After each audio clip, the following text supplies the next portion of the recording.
هم الاصل ان شاء الله والنعم من عندهم. فسالني الشيخ هذا جوابي هنا، سالني قال لي انتم تكتبون الاسعدي.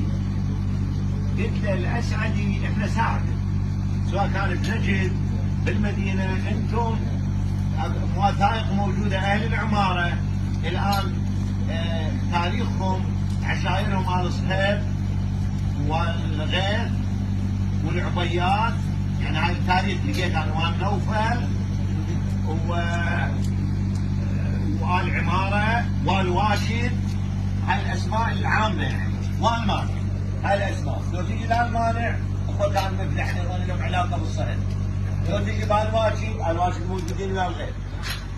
لو تجي العبيات ايضا اكو عبيات سواعد بنجد معروفين عبيات وقرضه يسمونهم هناك، هذا شيء تعايش وياهم.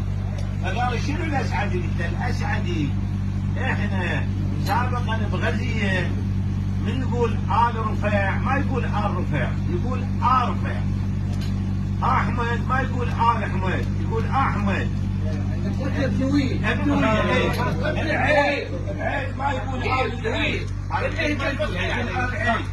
وحتى الجيل يضربها ساعدة يسمونهم أساعدة. من صاروا أساعدة لهجة اللسان قلبت المعنى صار الأسعدي.